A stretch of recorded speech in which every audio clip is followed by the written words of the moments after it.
Everyone, I'm Alex, and this is Alex Walks and Talks Debt. If this is your first time watching my videos, welcome to my channel. And if it's your second or third time, or whatever it may be, welcome back. As always, if you find value in these videos, please do like, comment, and subscribe. Okay, so everybody, today's topic is achieving an 800 credit score.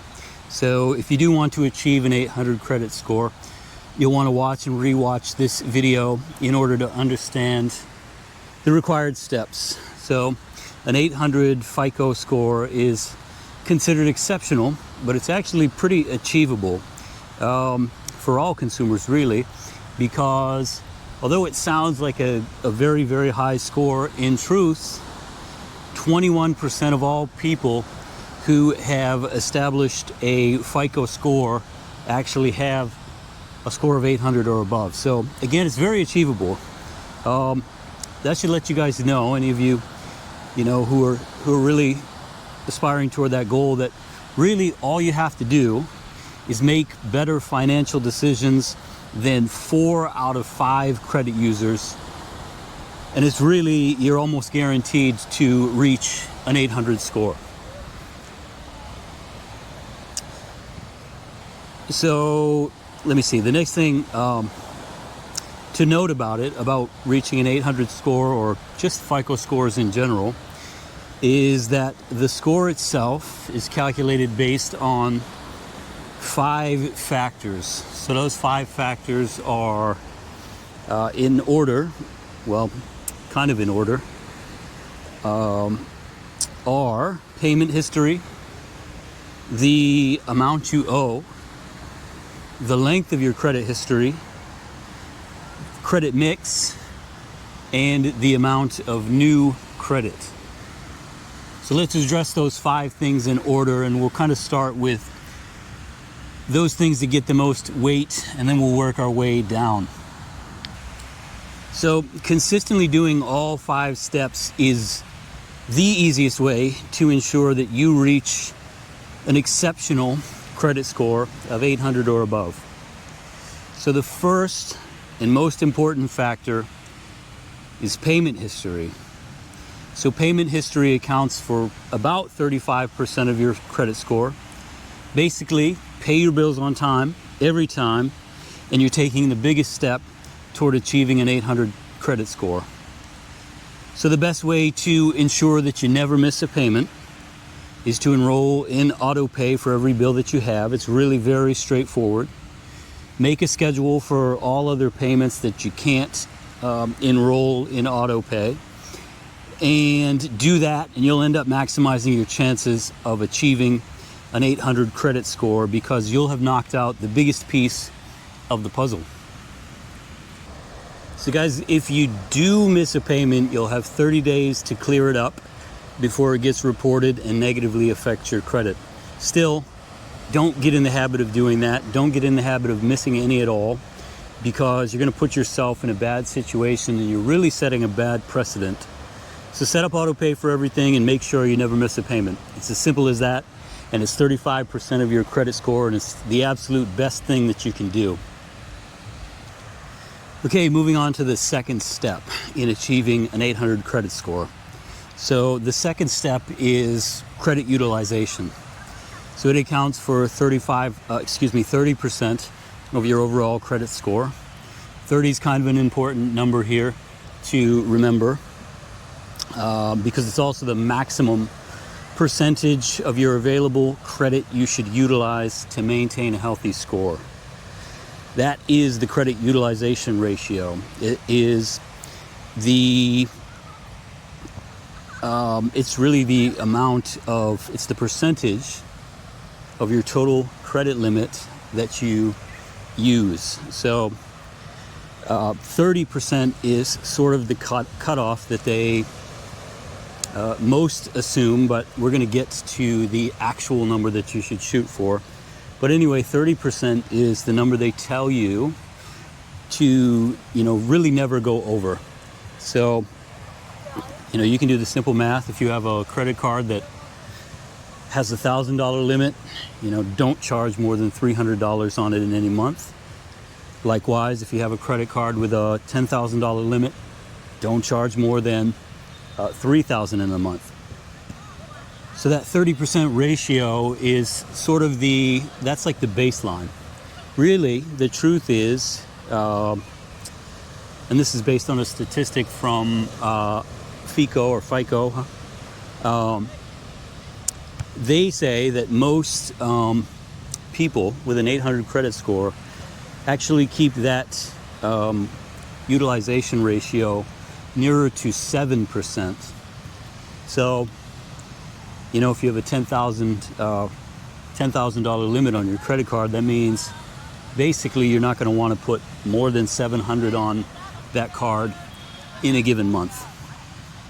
So 30 is basically the credit utilization ratio is 30% of the overall score. 30% is kind of the baseline that really the absolute maximum you should consider. It's going to keep your your credit score healthy, but it's probably not going to help too much to push you above 800. Again, shoot more for around 7%, a 7% utilization ratio in that case.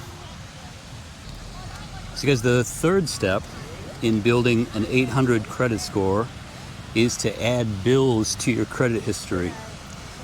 So these days you can add your rental history, cell phone payment, utilities, and other positive banking activity to your score through tools like UltraFICO and ExperianBOOST. So there are also third-party sites like PayYourRent, RentTrack, and Rental Kharma that allow you to report your rent. So adding those things that don't normally get added to a credit score and the positive aspects of it, that's something that you can do these days. So that's another important step. I don't know exactly how much that contributes to the score, but it's a positive thing to do anyway. If you're really looking to maximize your score and approach that 800 level. So there are really a lot of those sort of tools that are becoming available today.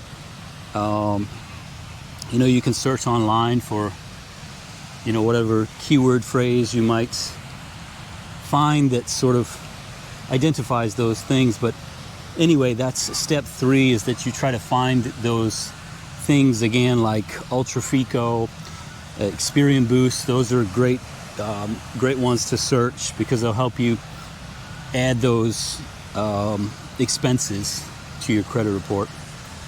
So step 4 falls under the old adage of that which gets measured gets managed. So check your scores with the 3 credit bureaus regularly. You can get a free credit report from each of the 3 bureaus each week. These can be found at annualcreditreport.com. I'll link that in the description below. In fact, I'll try to write most of these resources in the description below so you can have a better idea. But anyway, that's annualcreditreport.com. The website is named Annual because the service used to be available to consumers only once a year, but again, you can check every week. You can check the 3 bureaus these days. So once you have access to those 3 score checks, check that there are no errors. So if you do find errors, what you need to do is you need to notify the financial institution that actually put the error there in the first place. And you need to also dispute the errors directly with the credit bureaus themselves. Each of the 3 credit bureaus, the 3 major ones, have a free process for doing so. Okay, so the 5th and final step toward achieving an 800 credit score is to be patient and have a mix of credit. So building a credit score requires a lot of time, and the length of your credit history accounts for about 15% of your total score. So if you have old accounts that you don't use, it's actually wise to just keep them open, because closing them basically, it closes off the history of it, and that,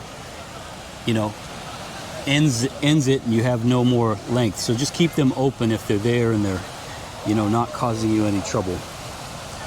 Also, having a mix of credit, including revolving credit, installments, and retail accounts, can help to show creditors that you're responsible enough to handle a mix of credit. So again, the biggest factor here is time. So it takes quite a while to build an 800 credit score.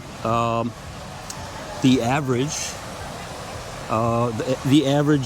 number of years that people with an 800 credit score have actually been using credit is 22 years. So remember, patience is really key, right?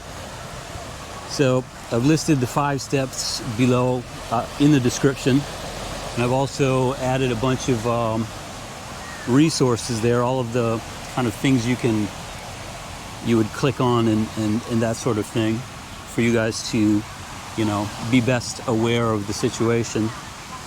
But I'll also timestamp everything, so it'll all be there. But anyway, for now, please like, comment, and subscribe if this information has helped you become a little bit more aware of what it takes to achieve an 800 credit score. So until next time.